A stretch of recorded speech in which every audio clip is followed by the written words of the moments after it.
okay, more or less. Maybe Yora, can you give me the question? It's a heavy topic, this karma thing, and there's so many misunderstandings. I mean, it really takes a long time to understand what it really is. One thing is it's not a reward and punishment system. The other thing also is it doesn't mean you just sit and say, okay, it's my karma, so therefore I don't react and let's let it right. And it's also a misunderstanding. And also you don't, if something difficult happens in this now, you're not going digging, oh, I wonder what I've done, that now, or this coming back. The Tibetans go like, why do you want to know? Be careful about your mind now and look forward, don't look back. So, yeah, so it is a very, it's difficult to accept also in one hand because we do cling, to this, the victims and the aggressors, and we make it very, very clear. But even now also, again, don't think about big groups of people. There is no going to work, but we talk about relationships with individuals, and also psychology starting to say, in a situation where the aggressor is the victim and you're the one who wants to help, but it's usually this triangle, yeah, and you kind of go from one to the other, and So kind of what and then we hear about karma, and then we go, how do I behave so that I don't suffer? It's impossible. This is what the Buddha says, and this is what we don't want to hear. Or when you hear it for the first time, you don't really understand what it means, because we want to arrange the world. We want the world to be in such a way that nobody suffers, there is no war, there is no injustice, there is no famine, there is no this, there is no that. But it's not possible. As long as we don't see reality as it is, as long as we have the feeling, I am here and everybody out there. Einstein's quote, a human being is a part of what one calls the universe. And because of an optical, mental delusion, he sees himself as separate. And then he starts to, these people are good for me and these people are not good for me. So we have a very small circle of friends. So then he continues to say, if we want to break out, the task in human life is to break out of this prison and seeing ourselves as separate from others. And then he says, and if you can do that, and actually he says it's not possible completely to do that, but he says, if you can do that, you become much more oneness with nature and all sentient beings. And he says, even though it's not possible to do, which then I wouldn't agree, maybe in one lifetime it's not possible to do, just trying to do that, it gives you much more mental stability and balance. Einstein, not a Buddhist. Somebody who can think, somebody who sees wider than just, me and others. Somebody who is a scientist, somebody who knows about laws, natural laws. Yeah? And also, you see, the Buddha didn't make the law of cause and effect.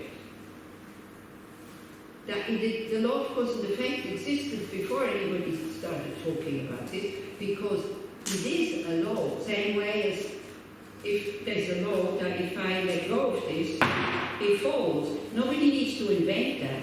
This is a natural consequence that when there is a cause, then something happens. Okay? But it's, especially if you hear this for the first time, please don't go into thinking you're a bad person. Please don't go into thinking, oh, when something negative happens to me, I deserve it. See, this is how people understand karma in general. When something happens to them and they don't like it, then they go, oh, it's my karma. As if it's being thrown at them from somebody else. Yeah? And they say it a little bit to console themselves. That's not also what it's for. Yeah? But I've never heard anybody say, at least anybody non-Buddhist say, when you have a good relationship, that you say, oh, it's my karma. You win the lottery. Oh, it's my karma. You succeed in, pass the exam. Nobody says, oh, it's my karma. It is your karma because you studied. Yeah, it seems as when we talk about karma, and the word karma just means action, but there's a lot more that goes to it. So maybe we should just maybe leave the word karma and just, when we talk about it, just talk about law of cause and effect. So, so everything that happens to us is a consequence of some action. I mean, global warming. There is an action behind it, or actions behind it. And if we don't stop these actions, we can wish and hope and do whatever we want, it will not change. So the same goes for the suffering. If we don't stop these negative actions, plus the negative minds, nothing will change. Yeah? So then you go in steps. So first you learn what is a negative action, and then it sounds very black and white. I do agree, but you will see as we go along, you will see it's not as black and white as it looks. Yeah. So then it goes like in steps when you practice. First, abandon negative actions. Your life will become more calm because you will have better self-confidence.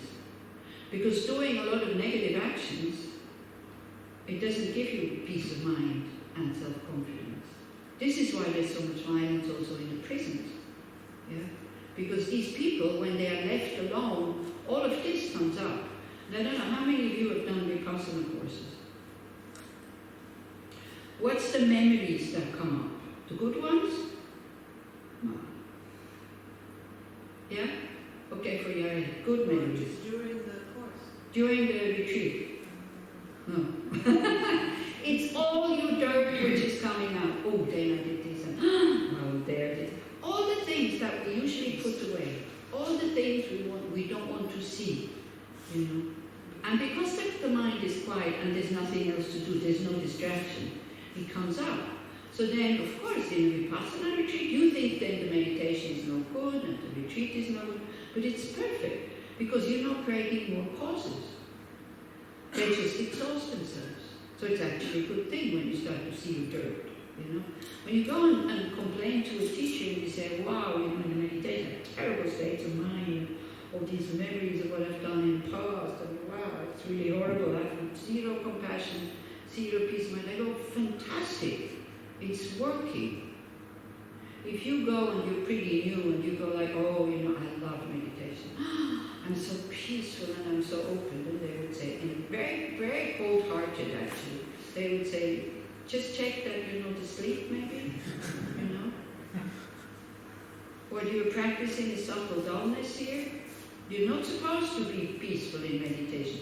Meditation is supposed to see what is going on. But most of the people look for totally the wrong way. Then they think they can't meditate. Yeah? Whereas if you have a lot of pain in your meditation, if you have a lot of restlessness in your meditation, it's actually good. Because then you practice patience, you practice endurance, you practice loving kindness maybe because you're not getting angry at yourself, you practice compassion because you have this wish to be free from this suffering. So it's great. I mean, don't reduce it, okay? Don't reduce it. But so there's so many misunderstandings what they think about karma. And you can, no matter what you do, as long as you have this view that I am the view, not a view, it's an attitude actually. It sits very deep. I am separate from everybody else. Whatever you do, even positive actions, it gives you a certain amount of happiness, but then the happiness fades away. It doesn't last. Lasting peace and happiness will only come when we have understood there is no separate I to body and mind. Yeah? There's this, what I am, is a flowing, dynamic kind of process of sensations, perceptions, sensations, emotions, thoughts, and that's about it. Changing moment by moment by moment by moment. There is no essence in there. There's no real I in there. And when you ask, okay, so what is remembering who I was yesterday? It's a memory, that's a mental factory. Yeah, that's all. Because there's a question. If you continue in future life, how come we don't have clear memory of our past life? Because you have a different body. You were in a different environment. You went through this very traumatic bardo thing where you were looking for a body, and you have a different brain also, because memory is also in the brain. Yeah? Do you remember what you did 3 weeks ago at 20 to 4? Do you remember? Nobody remembers that. Unless you go into your Google kind of calendar and then you look and then it says, oh, I was meeting this and this person. Yeah? But there are people who remember their past lives. Plenty of books about this. Yeah? There was this guy, what was his name? Stevenson or something, who was kind of trying to find these people who remember their past lives. So I'm not going to tell you the stories, read it up. And then we can go, oh, it's just fantasy. Yeah, maybe. You see, whatever I'm telling you is not true anyway. It's just relatively true. And we use these tools or these views or these attitudes in order to find our true nature. That is what it's for. It's not to arrange the world out there. But then the better we are in whatever state we are, the less we have self-concern. Then we want to get involved and with the world and helping others. This is then that comes tomorrow.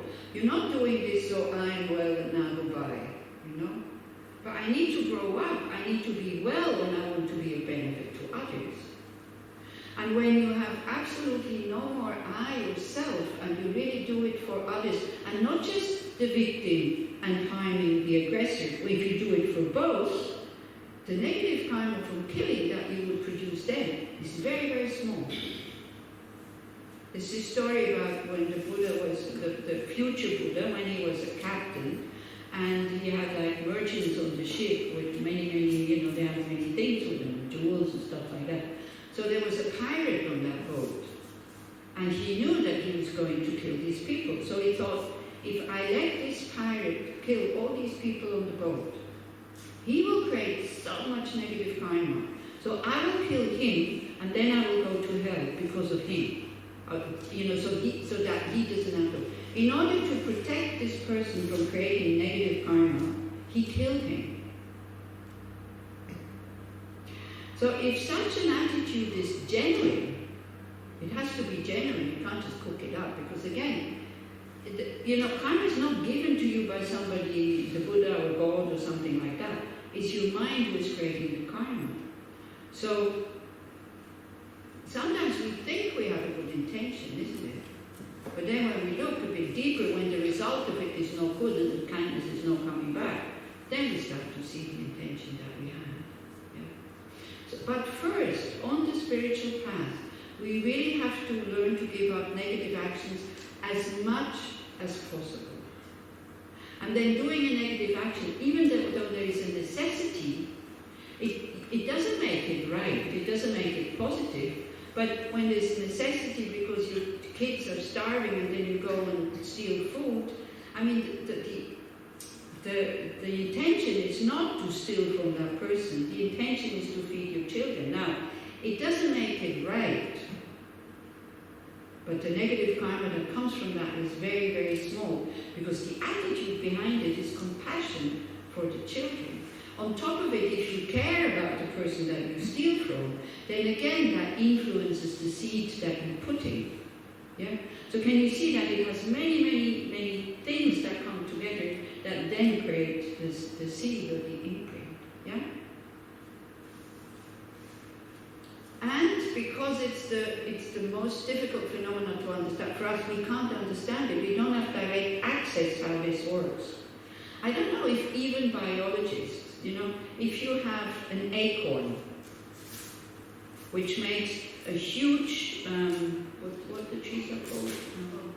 Oak, which makes a huge oak tree. When you cut the acorn open, as a scientist, as a biologist, can you in there find the tree?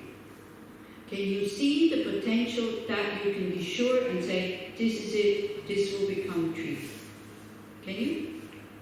I don't know, I'm not a scientist, I have no idea. But definitely not ordinary beings. I cut open an acorn and I say, okay, where's the tree? There's no mini tree in there, there's no tree.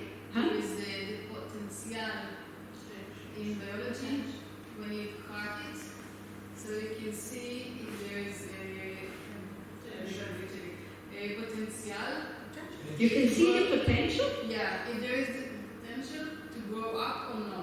Okay. That's what it No, is. no, but can you see the potential why this is going to be an oak tree? Yeah, I can see it. I can know it. I guess with kind of DNA, you know, now with all these, you can go very, very deep down with DNA and molecules and I don't know what. Maybe you can. So, but this is an acorn, right? Who doesn't move and doesn't think moment by moment by moment and creating new kind. So even with that, it will be difficult. How about the mind that is just flowing? So if you are fully awakened, then you can see this happens to them because that happened before, and then these conditions came, and this and that. So, and as I said, you know, I don't know what you did in the discussion groups. I hope you understood the purpose of discussing what will happen if I adopt the workings of karma into my life. You need to sit down and think about this.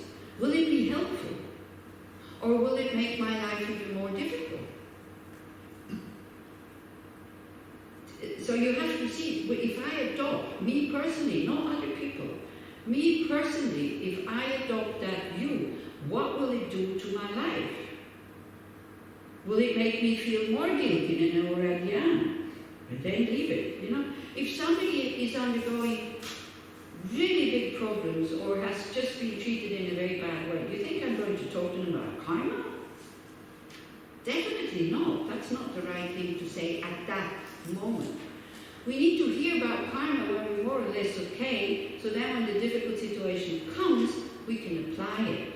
And we can't freak out, and instead of kind of being concentrated on who made the mistake, blah, blah, blah, we come into the present and go, what can I do now? How can I prevent myself from creating more negative karma for the future? But it can also make your life totally stressed, by the way. Did anybody say that in the discussion group? Did you come up with this? Yeah, it can. If you become obsessive about the whole thing. Yeah? But you see, this is why just practicing this, it will make you, I don't know what, but definitely like this. If you practice awareness and mindfulness at the same time, then watching your mind comes naturally, and you're not stressed anymore. But if you don't practice that, then you have to hold yourself like this and you become very stressed. This is why, you know, the Westerners, we have tendencies, we take out single bricks there, and we try to do something with them. We try to build a house with these single bricks. It will never be a proper house. Yeah? And we jump to conclusions very, very quickly. What we're doing here, it's only the second full day. And you know, in Dharamsala I have 10 days to explain all this. Here I have 4 days, or 3 days, 4 days to explain all this. Next year, maybe I will have 5 days to explain all this. And then 2 days of reflections on the whole thing. But even that is nothing. And this is why we repeat the same teachings again and again and again and again and again. Because every time we hear maybe something new, especially if it's another person, because they emphasize another point. So the first step, they say, if you become a spiritual practitioner, give up as much as you can negative actions. Many times we lie, there's no need to lie. Many times we cheat, there's no need to cheat. Many times we kill, there's no need to kill. Sometimes there's a need to kill, otherwise your family, your life, whatever, you lose your life. So, I think somebody else, my teacher, Sengye Rinpoche at one point, what would you do if somebody comes to kill you? Is it then okay? Is it then allowed to kill the other person? And then Rinpoche just said, so then what? But then somebody dies, so why not me? What's the big difference? Oh, he started it. Rinpoche said, no, you have the karma to be attacked. Then he said, so run away if you can. That's not really the Western view, is it? At all. Yeah? And then, of course, you know, if we want to have a world system the way we have it, with countries and borders and all this, then of course you have to fight wars and stuff. If you want to keep your country. No, Swiss people, Switzerland exists since 700 years. Yeah? So, and a bit more now. So then when I say, no, 700 years ago, it's not that long if you look at the history of the world. 700 years is nothing. And I say, 700 years ago, there was no Switzerland. think that in 700 years there will be a Switzerland. How can you say something like this? Because it's realistic. If you look, have you ever seen this on the internet? Europe with the countries with colors and how quickly it changes, you know, like this is France and then it's like this and this is added, then it's taken away, this is this, then it's like Czechoslovakia, then it becomes, what is it now? It becomes Moldova and this VR and that VR and I don't know what VR. And, you know, then it was Czechoslovakia and it's Czech Republic and Slovenia and then there was Russia and now it is Lithuania and all these things. Find it on the internet. It's really striking how quickly that changes, you know, in Europe. So like this. Nothing stays the same. This is the law of impermanence also. We can fight and we can defend it and all this, but then sometimes it's also good to ask, is it really worthwhile? You know? And when you look why are wars fought in general, I'm not talking about the situation here, I'm talking in general. Why are, you know, it's difficult to talk about this here because people always imply I'm talking about Israel and Palestine. No, I'm talking in general. Look, the sun just came right onto time, just now, like the spotlight. How wonderful. Just now, it came on just like a spotlight. Now it's fading away. Impermanence. So you see again, impermanence. I can go like, there's no point to get excited about this because it will go again. No, I can be excited when it's here. I can be happy when it's here. Then it goes. And it's still there somewhere. So I'm just talking in general. If you look, why are wars fought? Nobody wants war. Yet so many wars are, so much money is made with war, with selling weapons and all this. And then, you know, the very peaceful Swiss government who doesn't want to harm anybody, they're selling weapons to these countries. Because they say, well, if we don't sell these weapons, it is too expensive to make experiments, you know, because we're such a small country, we don't need so many weapons. So it is too expensive to make weapons just for us, we can't afford it. So we need to sell them so that we can make, you know, tests for us. But this is the argument, and you know, people will lose their jobs, all this. It's true. People will lose their jobs, but if we see what is done for the sake of money in this world, I mean, it's crazy. Now, it's very easy for me to talk like this because I don't have a job in a factory that makes ammunition. I also have to see that. This is why I can judge it and say it's no good and blah, blah, and all this. Yeah? So, and this is what the Buddha says. So first we give up as much as possible negative actions by becoming aware. What is my intention? Because not just the action, it's the intention. Okay? Next, your life becomes easier because you feel better about yourself. You can sleep. I've never spent a sleepless night over things that I've done in a good way. Maybe I was excited when I went to bed, but then I fell asleep. But having harmed somebody, or treated somebody in the wrong way, or having been very unskillful with somebody else's very strong emotions that I didn't know because I'm not a psychologist, I didn't know how to help that person, and I said something that made it even worse.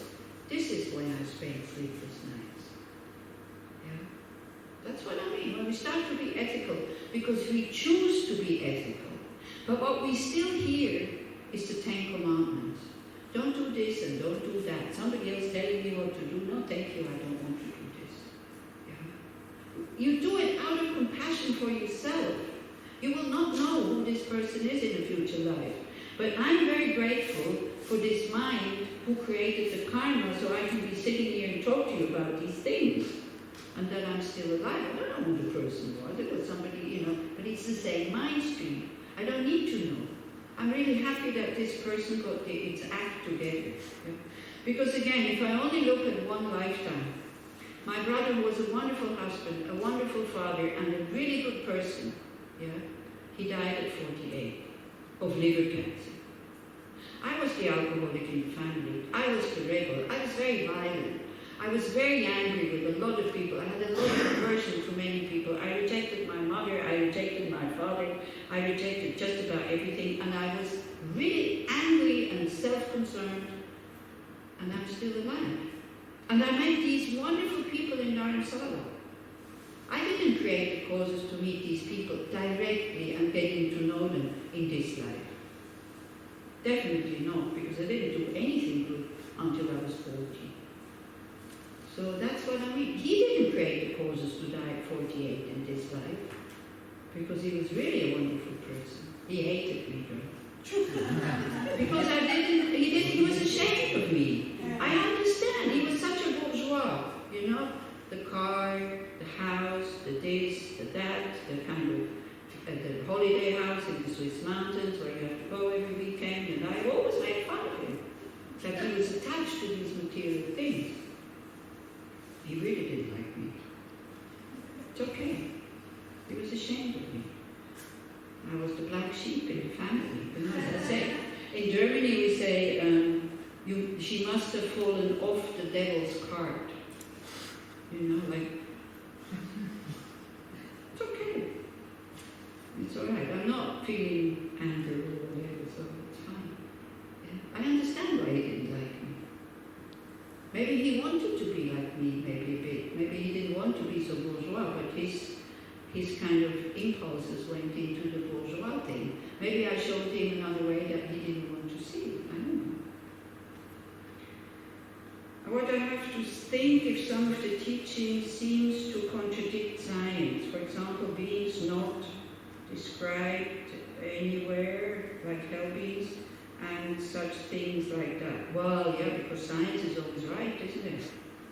If science doesn't say anything, then it doesn't exist. That's the world view. I would say that view is wrong.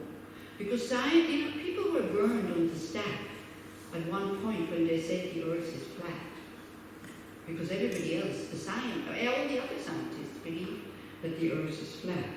So whoever said the earth is round, and that the earth goes around the sun, and not the sun around the earth, was burned. Now science says the earth is round. Maybe it's round. How long is science right? In general, science is right until somebody else comes and proves the opposite. You see, because science works with material stuff. So then, now with quantum physics, it's also, they say, the result, what you see, is subjective, it's not objective. So that's exactly what it is. So then, if it is subjective, how can the object always be the same object? Yeah. But then if you don't believe in hells, you don't believe in hells, and that's it. You know, so many people who call themselves Buddhists, they don't believe in hell. It doesn't make you a bad Buddhist, by the way. It's okay. It's not a problem. Okay? Bring it into the human world. You can see these six existences. And also the human hell, I would like to end up there. If I don't understand that you need intention for karma to end that case, if I don't understand that you need intention for creating karma to mature, and that were to take an extreme example, the Nazis thought that they would improve the world. Yeah.